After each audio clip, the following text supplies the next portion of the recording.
तो स्टूडेंट आज के इस लेक्चर में हमने पढ़ना है सेपरेबल इक्वेशन जो है वो क्या होती है। तो सबसे पहले हम सेपरेबल इक्वेशन की डेफिनेशन देखेंगे, फिर उससे रिलेटेड जो है दो तीन एग्जांपल्स करेंगे। तो आइए स्टूडेंट आज का जो लेक्चर है हम उसको स्टार्ट करते हैं।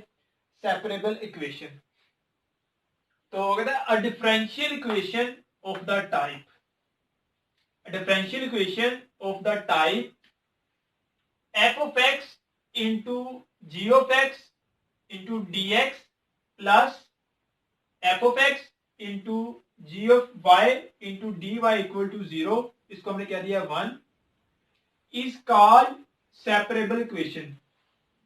ये जो डिफरेंशियल इक्वेशन है 1, इसको हम सेपरेबल इक्वेशन कहेंगे इफ इक्वेशन 1 में बी रिटन एज। ये कहता है ये जो डिफरेंशियल इक्वेशन है हम इसको सेपरेबल इक्वेशन कहते हैं या कहेंगे अगर हम इस इक्वेशन 1 को इस फॉर्म में लिख सकें। ये फॉर्म कौन सी है स्टूडेंट? एफ ऑफ एक्स यानी capital F of x over f of x into d x plus g of y over capital G of y into d y equal to 0। इस form से क्या मुराद है student? इस form से ये मुराद है कि ये जो सेपरेबल इक्वेशन, ये जो डिफरेंशियल इक्वेशन है, अगर हम इस इक्वेशन को इस फॉर्म में लिख सके, मतलब ये कि इसमें जो x वेरिएबल वाली वैल्यूज हैं, फंक्शन है, इनको हम dx के साथ मल्टीप्लाई करवा के लिख सकें और जो y वेरिएबल वाले फंक्शन हैं इनको हम dy के साथ मल्टीप्लाई करवा के अलग-अलग लिख सकें कि x वाले वेरिएबल को हम dx के साथ लिख सकें और y वाले वेरिएबल को अगर हम dy के साथ लिख सके तो फिर हम ऐसी इक्वेशन को हम बोलते हैं सेपरेबल इक्वेशन। ठीक है स्टूडेंट, ऐसी डिफरेंशियल इक्वेशन, ठीक है, वो जो डिफरेंशियल इक्वेशन हमारे पास सेपरेबल इक्वेशन कहलाती है अगर उस डिफरेंशियल इक्वेशन को हम इस फॉर्म में लिख सकें। और इस फॉर्म से क्या मुराद है कि हम x वाले वेरिएबल को dx के साथ मल्टीप्लाई करवा के लिख सकें और y वाले वेरिएबल को dy के साथ मल्टीप्लाई करवा के लिख सके। कि अगर हम x वाले वेरिएबल को अलहदा और y वाले वेरिएबल को अलहदा लिख सकते हैं dx और dy के साथ, तो फिर हम उस डिफरेंशियल इक्वेशन को क्या बोलते हैं? सेपरेबल इक्वेशन बोलते हैं।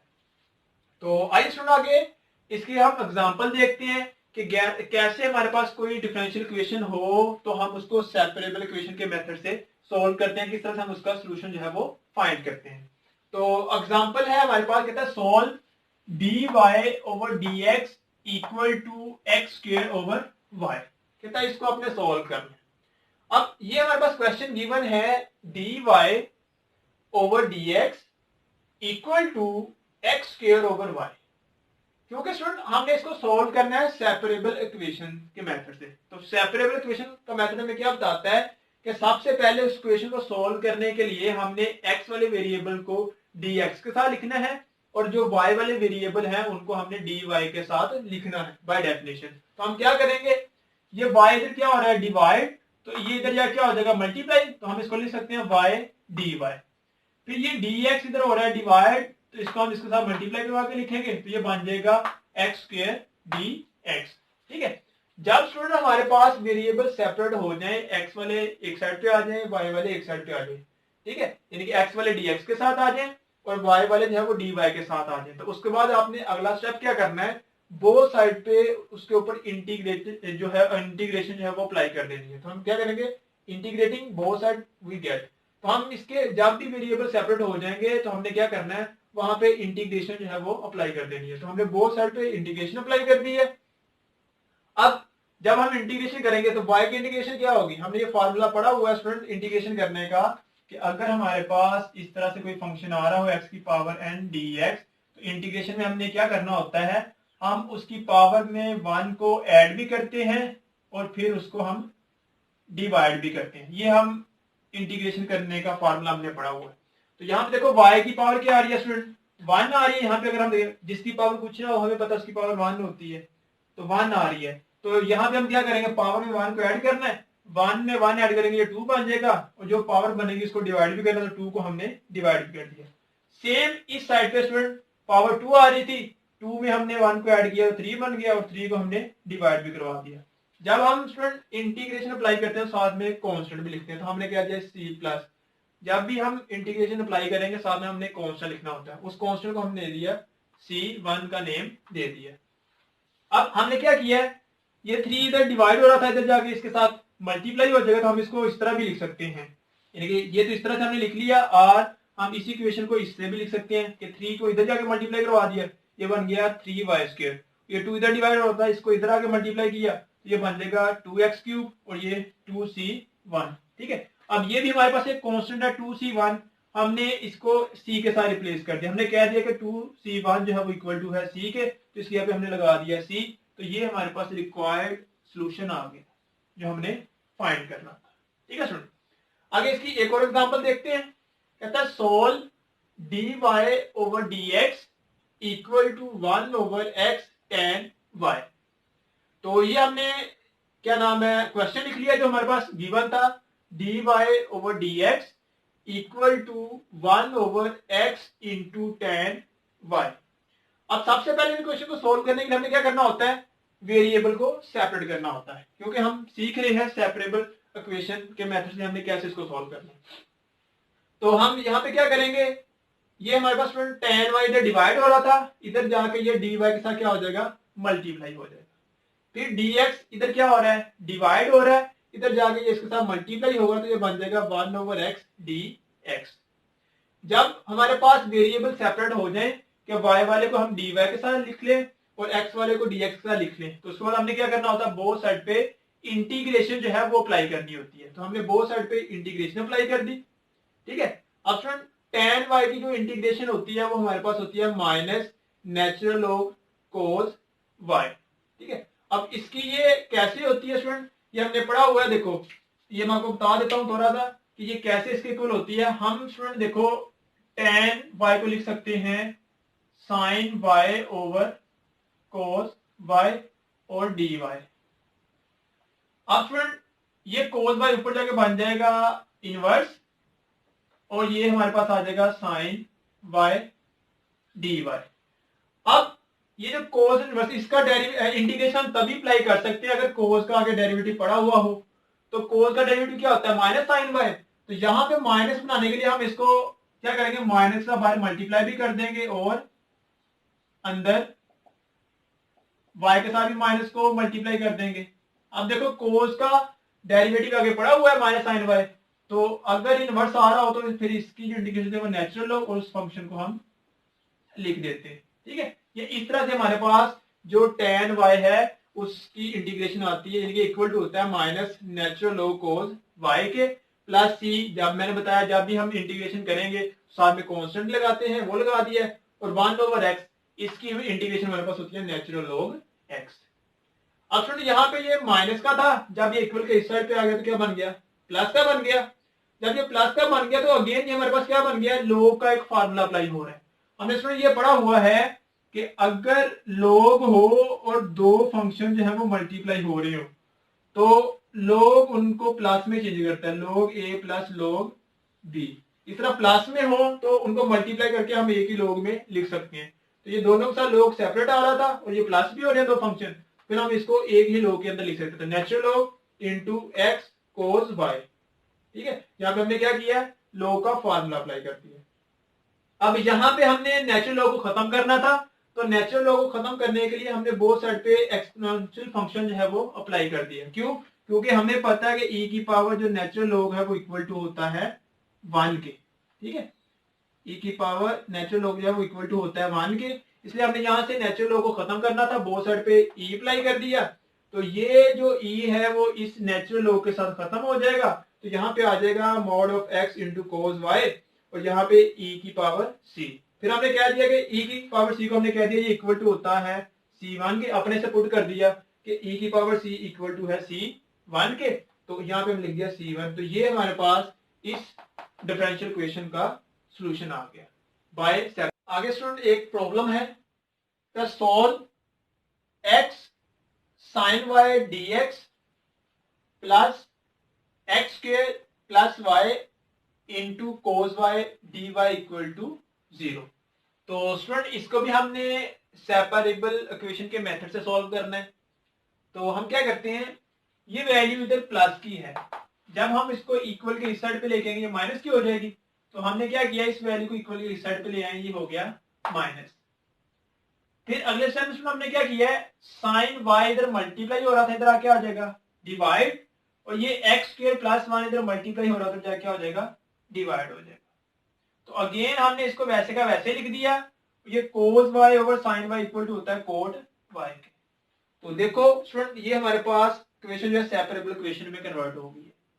जब ये हमारे पास सेपरेबल इक्वेशन में कन्वर्ट हो जाए तो उसके बाद हमने क्या करना होता है, बोथ साइड पे इंटीग्रेशन अप्लाई करनी होती है। ठीक है, तो हमने बोथ साइड पे इसकी इंटीग्रेशन अप्लाई कर दी। अब स्टूडेंट इस वैल्यू के ऊपर हम इंटीग्रेशन तभी अप्लाई कर सकते हैं अगर ये डिनोमिनेटर में जो फंक्शन पड़ा हुआ है इसका अगर ऊपर हो डेरिवेटिव। तो देखो अगर हम इसका डेरिवेटिव लें तो ये बनता है 2x, लेकिन ऊपर क्या आ रहा है, ओनली x आ रहा है। तो ऊपर 2x बनाने के लिए हमने क्या किया, इसको 2 के साथ मल्टीप्लाई भी कर दिया है और 2 के साथ हमने डिवाइड भी कर दिया। ठीक है स्टूडेंट, अब ये 1/2 वैसे का वैसे ही, क्योंकि अब इस फंक्शन का ऊपर डेरिवेटिव पड़ा हुआ है, तो इस फंक्शन की जो इंटीग्रेशन है वो होती है natural log x square plus 1 equal to minus वैसे का वैसे ही, और कोट वाई की जो इंटीग्रेशन है वो होती है natural log sine y plus ये हमने कांस्टेंट लिख दिया नेचुरल लॉग सी 1। अब ये 2 इधर डिवाइड हो रहा था, हमने तो इधर जाके क्या हो जाएगा मल्टीप्लाई, तो हमने इसको इधर मल्टीप्लाई करवा दिया। तो ये 2 इसके साथ मल्टीप्लाई होकर बन जाएगा -2 नेचुरल लॉग साइन वाई, और इससे मल्टीप्लाई होकर बन जाएगा 2 नेचुरल लॉग सी 1। अगेन इसको थोड़ा हमने वैसे का वैसे लिख दिया है। अब हमने नेट लॉग का फार्मूला पढ़ा हुआ है कि अगर क्या हो कि लॉग अप्लाई हो रहा हो और फंक्शन की पावर आ रही हो, तो इस लॉग की वजह से पावर जो है वो स्टार्ट में आ जाती है। तो इसका उल्ट क्या होता है कि अगर log x कोई भी फंक्शन हो और उसके साथ कोई नंबर मल्टीप्लाई हो रहा हो तो वो उसकी पावर में कन्वर्ट हो जाता है, शिफ्ट हो जाता है। तो यहाँ पे 2 जो है वो साइन की पावर में आ जाएगा, तो ये बन जाएगा साइन स्क्वायर वाई। इस तरह 2 इसके साथ भी मल्टीप्लाई हो रहा है तो ये इधर जाके आ जाएगा c1 का स्क्वायर बन जाएगा। अब ये minus natural log sine y square इधर माइनस का है, जब उस साइड पे जाएगा तो ये प्लस का हो जाएगा, तो हम इसको उस साइड पे लेंगे, ये प्लस का हो गया इक्वल टू ये वैसे का वैसे ही। अगेन हमने फार्मूला लॉ का अप्लाई कर दिया है कि हमने ये पढ़ा हुआ अभी पिछले एग्जांपल में भी हमने देखा है कि अगर दो फंक्शन ऐड हो रहे हो दोनों के साथ लॉग हो तो हम उन दोनों को मल्टीप्लाई करवा के एक ही लॉग के साथ लिख सकते हैं। तो ये हमने यहाँ पे लॉग का जो फार्मूला है वो अप्लाई कर दिया और ये इसको हमने वैसे का वैसे लिख दिया। अब हमने यहाँ से नेचुरल लॉग को खत्म करना है और हमने पढ़ा हुआ है कि ई की पावर जो नेचुरल लॉग है एक्सपोनेंशियल फंक्शन की वो इक्वल टू होता है 1 के, इसलिए हमने क्या किया बोथ साइड पे ई को अप्लाई कर दिया, एक्सपोनेंशियल फंक्शन को अप्लाई कर दिया। ये इसके साथ कैंसिल हो जाता है, ये इसके साथ मीन के लिए इक्वल टू किसके होता है 1 के होता है। तो यहाँ पे हमारे पास आ जाएगा x square plus 1 into sine square by equal to यहाँ पे आ जाएगा c1 का स्क्वायर। अब यहाँ पे हमने पुट कर दिया कि c1 स्क्वायर जो है वो इक्वल टू है c के, तो ये वैल्यू वैसे की वैसे ही और यहाँ पे आ गया c, और ये हमारे पास रिक्वायर्ड सोल्यूशन आ गया डिफरेंशियल इक्वेशन का। तो स्टूडेंट आगे एक और प्रॉब्लम है इनिशियल वैल्यू प्रॉब्लम। अब हम देख लेते हैं कि हम इनिशियल वैल्यू प्रॉब्लम को सेपरेबल मेथड से कैसे सोल्व कर सकते हैं। तो कहता है solve the initial value problem dy over dx equal to 2x over y plus x square into y, जो कंडीशन गिवन है इनिशियल वैल्यू की वो है y of 0 इक्वल टू 2।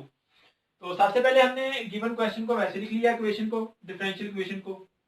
अब देखो स्टूडेंट ये dy over dx वैसे का वैसे ही, इन दोनों में क्या कॉमन आ रहा है y, तो हम इन दोनों में से y को निकाल लेंगे कॉमन। जब इन दोनों में से हम y को कॉमन निकालेंगे तो यहाँ पे रह जाएगा 1 और यहाँ पे रह जाएगा x स्क्वायर। ठीक है स्टूडेंट, अब y स्टूडेंट इधर डिवाइड हो रहा है, इधर जाके ये इसके साथ मल्टीप्लाई हो जाएगा, इस तरह dx इधर डिवाइड हो रहा है, इधर आके क्या हो जाएगा मल्टीप्लाई हो जाएगा। तो देखो स्टूडेंट ये सेपरेबल इक्वेशन बन गई हमारे पास। जब हमारे पास सेपरेबल इक्वेशन बन जाए तो उसके बाद हमने अगला स्टेप क्या करना होता है, बोथ साइड पे इंटीग्रेशन जो है वो अप्लाई करनी होती है। तो हमने बोथ साइड पे इसकी इंटीग्रेशन अप्लाई कर दी।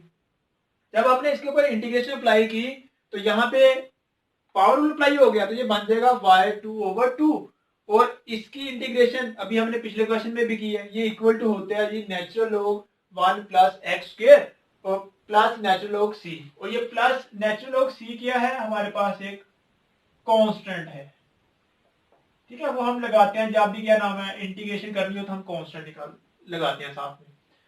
अब फ्रेंड ये मैं यहाँ पे हटा देता हूं पहले। अब ये वाई स्क्वायर ओवर 2 वैसे का वैसे ही। अब यहाँ पे देखो दो फंक्शन ऐड हो रहे हैं, दोनों के साथ नेचुरल लॉग आ रहा है, तो यहाँ पे नेचुरल लॉग का फार्मूला अप्लाई हो जाएगा कि ये दोनों फंक्शन मल्टीप्लाई होकर एक ही नेचुरल लॉग में आ जाएंगे, तो ये नेचुरल लॉग और इन दोनों को हमने कर दिया है मल्टीप्लाई। अब फ्रेंड 2 इधर डिवाइड हो रहा था आगे मल्टीप्लाई हो जाएगा, और यहाँ पे फिर हम लॉग का फार्मूला अप्लाई करेंगे कि पावर अगर मल्टीप्लाई हो रही हो यानी कि स्टार्ट में आ रही है तो वो पावर में चली जाती है, तो यहाँ पे 2 इसके साथ कॉन्स्टेंट नंबर मल्टीप्लाई हो रहा है तो ये इनकी पावर में चला जाएगा, तो ये बन जाएगा c square 1 plus x square whole का स्क्वायर, इसको हमने कह दिया 1। अब हमने क्या करना है, यहाँ पे इनिशियल कंडीशन जो है वो अप्लाई करनी है, तो यहाँ पे हम पुट कर देंगे y की वैल्यू -2 और यहाँ पे ये x की वैल्यू क्या गिवन है, यानी कि x की वैल्यू है 0 और y की वैल्यू क्या है -2, हम यहाँ पे अप्लाई कर देंगे, तो ये y की वैल्यू पुट कर दी -2, ये वैसे ही सी स्क्वायर वैसे ही, यहाँ पे x की वैल्यू 0 है तो ये 0 पुट कर दी। अब 1 प्लस 0 1, 1 का स्क्वायर 1 और 1 सी स्क्वायर से मल्टीप्लाई होके ये आ जाएगा, और -2 का स्क्वायर 4। अब यहाँ से हमने नेचुरल लॉग को खत्म करना है, तो नेचुरल लॉग को खत्म करने के लिए हम बोथ साइड पे एक्सपोनेंशियल फंक्शन अप्लाई करेंगे, जब ये अप्लाई होगा तो ये कैंसिल होके e की power 4 equal to c square आ जाएगा। अब इस सी स्क्वायर को हम क्या करेंगे, इक्वेशन 1 में पुट कर देंगे, यहाँ पे इसकी वैल्यू पुट कर देंगे, तो पुट इन 1, ये वाई स्क्वायर वैसे का वैसे ही, नेचुरल लॉग वैसे का वैसे ही। अब यहाँ पे आ रहा है सी स्क्वायर, सी स्क्वायर की वैल्यू क्या है e की 4, तो यहाँ पे हमने वैल्यू पुट कर दी e की 4 into 1 plus x square whole का स्क्वायर, ये वैसे का वैसे ही, और ये हमारे पास स्टूडेंट इस डिफरेंशियल इक्वेशन का रिक्वायर्ड सॉल्यूशन आ गया।